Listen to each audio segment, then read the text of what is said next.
Tuhan bersamamu.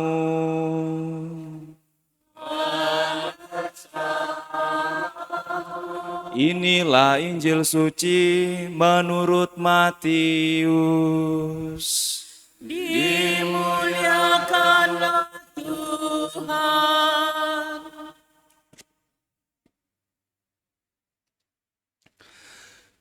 Pada waktu itu Yesus bersabda kepada ke-12 muridnya,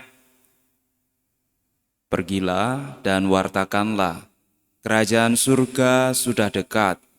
Sembuhkanlah orang sakit, bangkitkanlah orang mati, tahirkanlah orang kusta, usirlah setan-setan.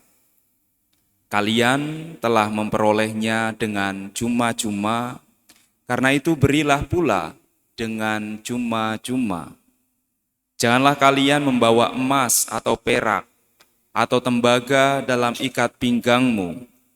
Janganlah kalian membawa bekal dalam perjalanan. Janganlah kalian membawa baju, 2 helai, kasut atau tongkat, sebab seorang pekerja patut mendapat upahnya. Apabila kalian masuk kota atau desa, carilah di situ seorang yang layak, dan tinggallah padanya sampai kalian berangkat. Apabila kalian masuk rumah orang, berilah salam kepada mereka. Jika mereka layak menerimanya, salammu itu turun kepadanya. Jika tidak, salammu itu kembali kepadamu. Dan apabila seorang tidak menerima kalian dan tidak mendengarkan perkataanmu, keluarlah dan tinggalkanlah rumah atau kota itu, dan kebaskanlah debunya dari kakimu. Aku berkata kepadamu, sungguh pada hari penghakiman, tanah Sodom dan Gomora akan lebih ringan tanggungannya daripada kota itu.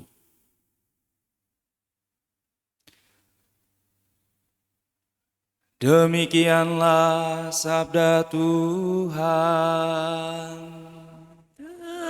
Terpujilah Kristus.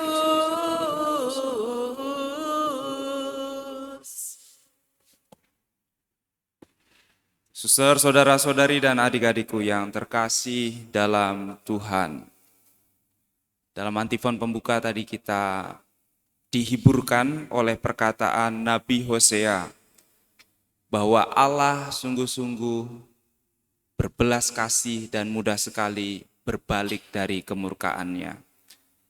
Hatiku berbalik dari segala murkaku, belas kasihku bangkit serentak. 2 hari yang lalu kita mendengarkan sabda juga dari nubuat Hosea, bagaimana Allah dengan sungguh-sungguh yakin akan menghanguskan, akan menghukum, akan memberikan segala sesuatu yang buruk, menjungkir balikkan Israel. Allah seolah-olah sudah pasti, ini anak akan saya hanguskan.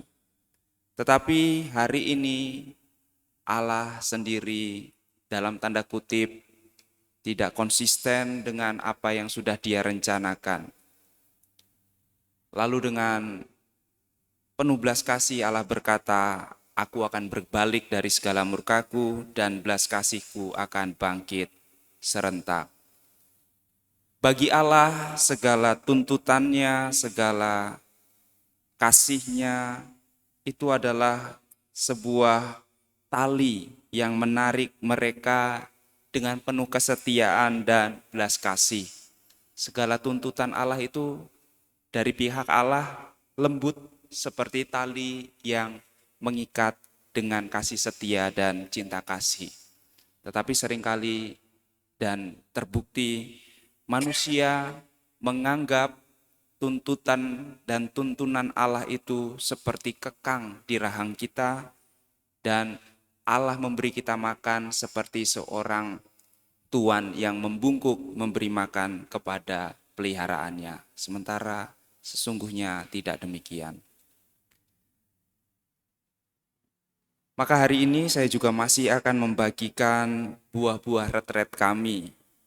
Dalam sebuah sesi, Romo yang memberi retret berkata demikian.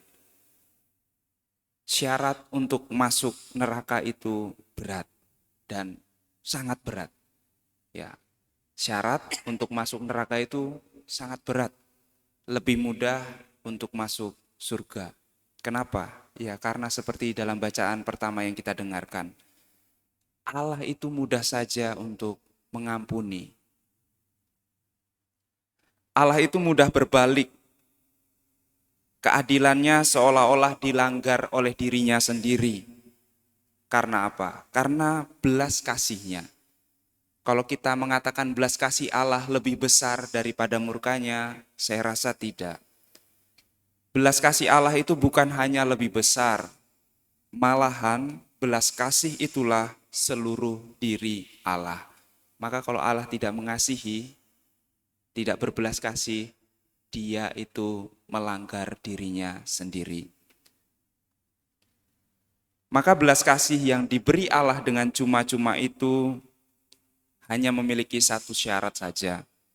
Yang penting, marilah, masuklah dalam kerajaan belas kasihku. Itulah yang Allah inginkan.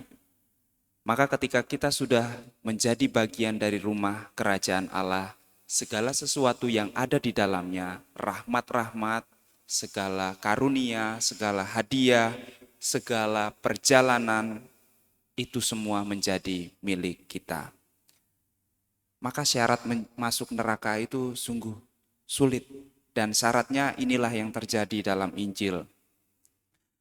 Tapi manusia dengan bebasnya seringkali secara terus terang dan secara terus-menerus menolak menerima Tuhan, entah itu utusannya, sabdanya, segala perbuatannya, sampai dia mati. Itulah syarat untuk masuk neraka. Sulit.